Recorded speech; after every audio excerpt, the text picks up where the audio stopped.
Okay, that was 12 minutes on just one verse. Okay, let's see what we can do with Isaiah 52:14. Okay, here's Isaiah 52:14. I'm going to first read it in Hebrew and then go through each of the words. Kasher shamu alika rabim ken mishchat meish merechu utoaro mid en yadam. Okay, Hebrew ka means like. It's spelled in a lot of different ways, but it basically means like as. It's setting up a comparison, and it's often chained, and it is chained here, and you're going to see that in a minute. So the K, where it says ka asher, kasher, they concatenate it. Kasher, asher means who, he, who, and it's in the third person singular, I believe. Yeah, they don't use it that way. It's just a relative particle, but you tell by context who it means. Okay, so literally you'd say and like he who, and then the rest of the sentence is going to tell you who the who is. So you'd say kasher means like the one who. Probably the best English way to say it. But that's really idiomatically that's not going to work. Shamu. It comes from Hebrew shamem, that's in the Cal Perfect. The Cal Perfect of shamem, it's where we get the English shame, but it means much more than that. It's a whole spectrum of meaning, like most Hebrew verbs. At one end, it means that you are the one shamed. But at the other end of meaning, it means how people react to you. And here we're looking at how people are reacting to. It's going to end up meaning Christ in a minute.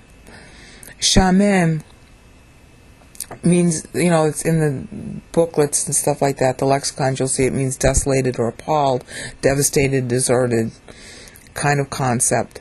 Horror is really what's essential to the verb. And here it's us, because it's in here it's us being appalled at him. We're depicted as being part of the group that's actually seeing him at the time. So you'd say the ones who are appalled up at you might be a good way to put it.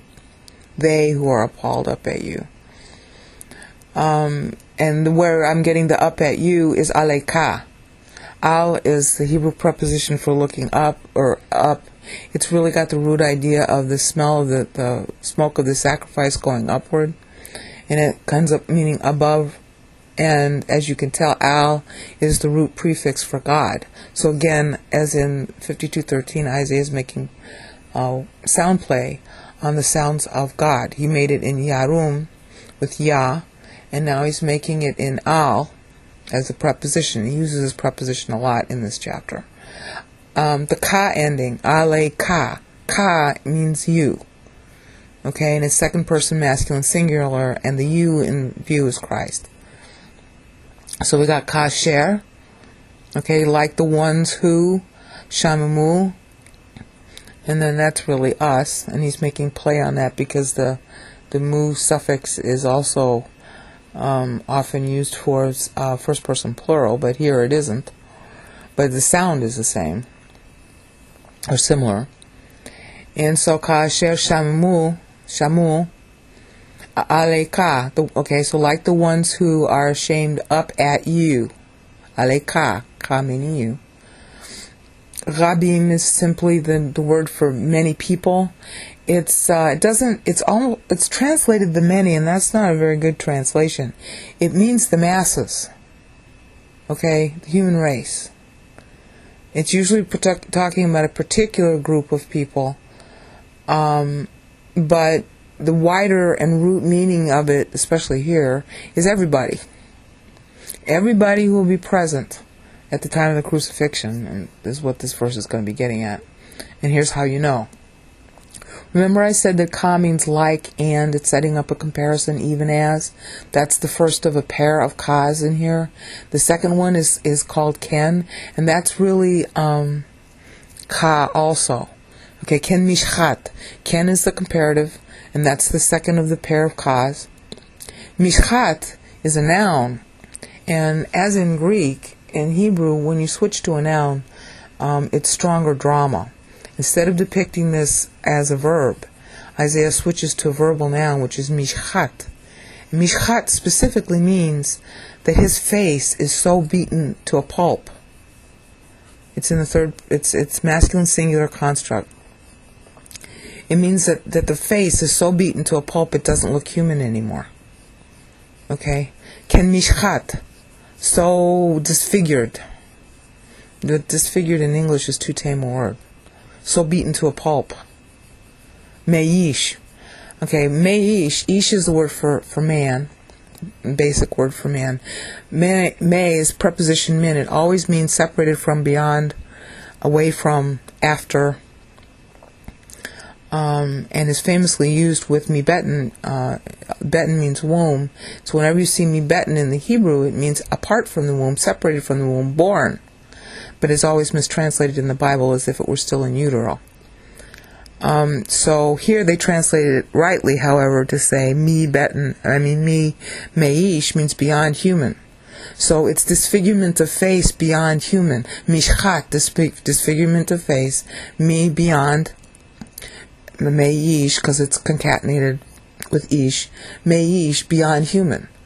Mishchat, disfigurement of face, meish, beyond human.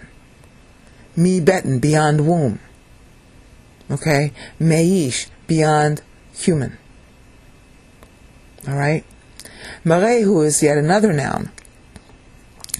And it means a sight, something that you see. Like in English we say we're going to see the sights. Okay, so it's a sight, the appearance, looking at, what do you see?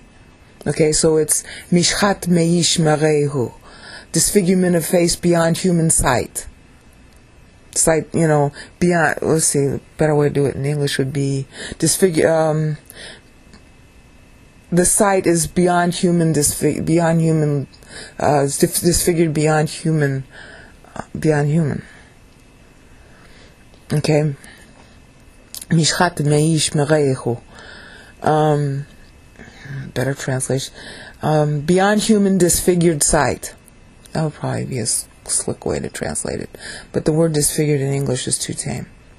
Okay, watoaro. Watoaro